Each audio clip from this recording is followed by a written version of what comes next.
Hello, I'm Francine Witte, and I'm in New York City, and I'm going to be reading some poems for you today. The first one's called Careful. My mother fluffs up an egg in a bowl, careful not to spill it over the sides.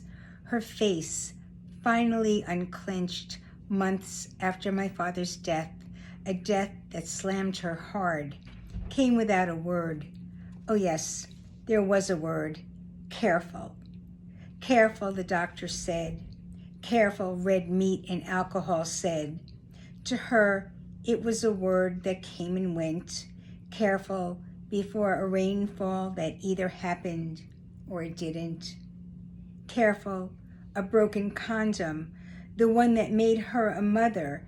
She tells me this one drunken night when my father was going midlife, finding calm in the arms of the same neighbor who was the first to bring a casserole after his death.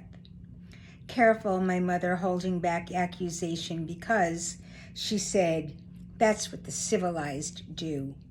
Careful, my mother alone now, an egg, a solitary breakfast, always an umbrella, a word not spoken, a bowl she is careful to stay inside of.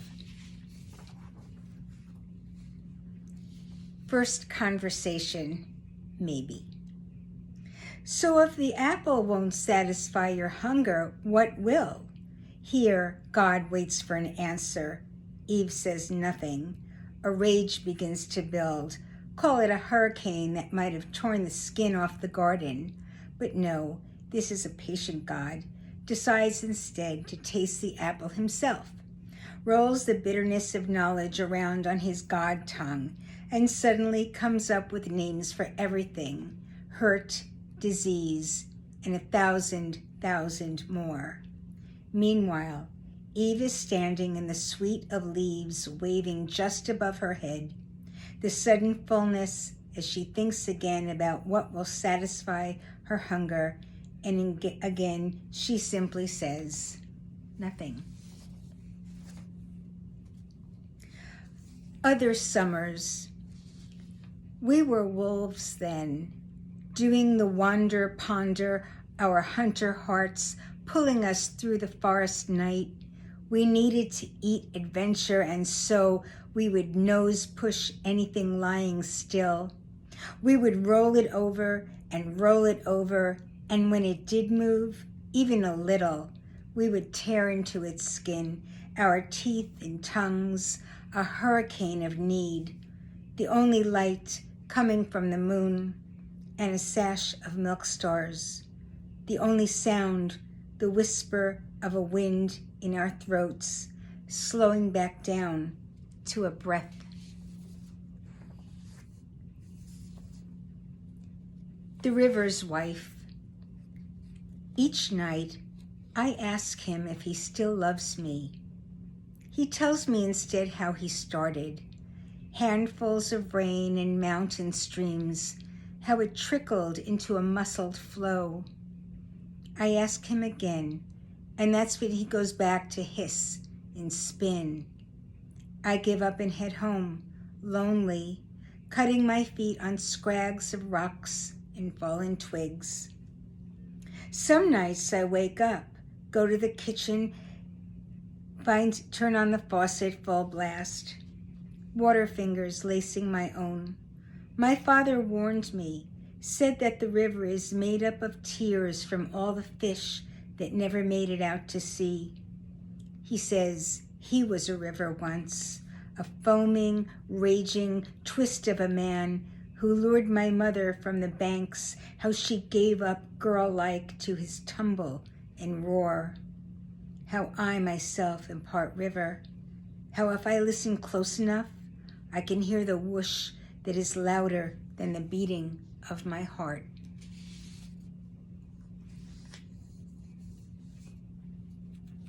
The man, not like the fish, couldn't swim, went down a third gurgly time. The water, not like his bed-quilted home, was freezing and didn't know him.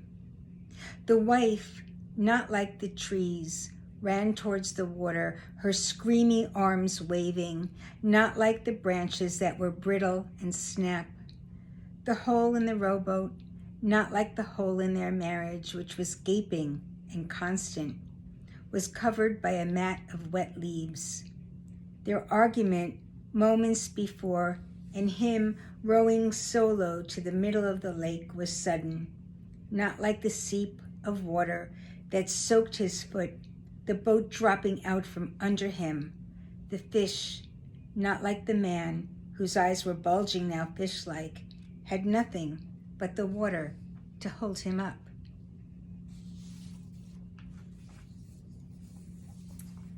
And being that it's the middle of winter, I thought it would be good to read a snow poem, but not just any snow, the first snow. The first snow, not of the season, but ever, falling like it did on unmanned land, sometimes fluttering upwards in a gentle spin of wind, feathered and swirled as the first thought, which would come up in a much later snow when human appeared and thinks, I am a thing. Later, I will have a name, and there will be billions of me. The unthought thought, of course, is how much clearer the snow would sound without the thwack of an axe or the crackle of fire, without the thud of boots squealing the ice that has no choice but to give in and split when the wind itself remembers being wordless and clean.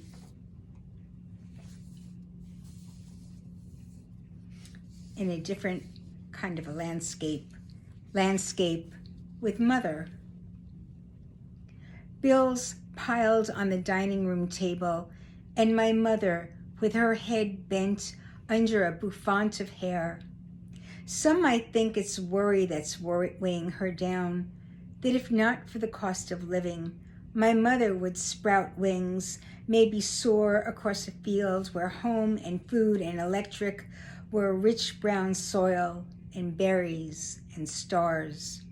Some might say she could fly low onto a jagged rock that juts up to meet her, shapes itself to what she needs. The wildflowers that grow in the tiny cracks, reaching up in surrender, in prayer. Mother, father, one word. Mother, father. My mother became both. After the father part left us one night, walked out into the rain, left footprints on the spring grass that dried up by morning and blew away. Mother, father went to work, got a job at the Five and Dime, where they let her take home leftover stuff, the stuff that wouldn't sell. Chipped ceramic ashtrays, a lidless saucepan she would use to fry up cheap hamburger, seasoned with too much salt. My brother didn't take it well. Told mother father to put a plate for my father at the head of the table. Then he pushed his own plate away like all of her excuses. Later, she'd try to tuck him in, but he'd ask for Dad, blame her for chasing him away with her plainness and her love of routine.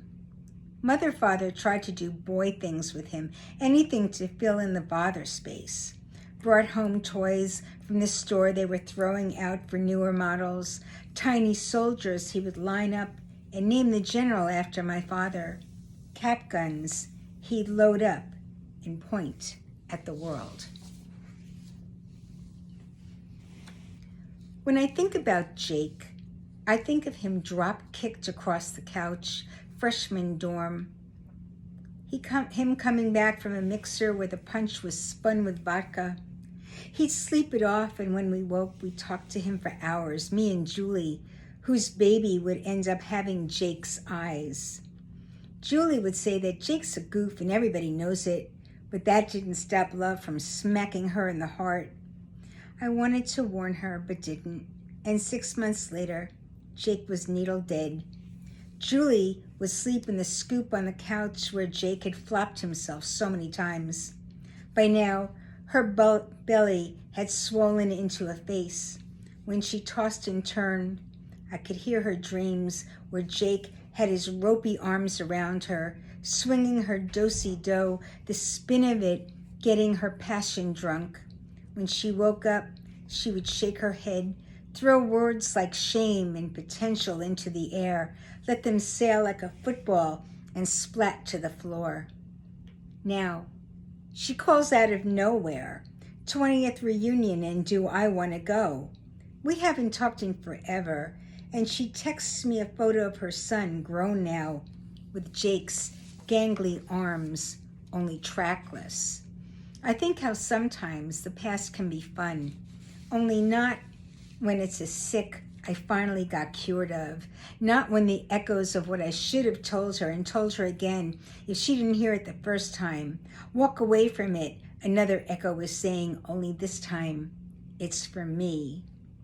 It's for Julie, and even in a way for Jake, whose ghost still hovers above us all, an invisible hand ready to press itself down.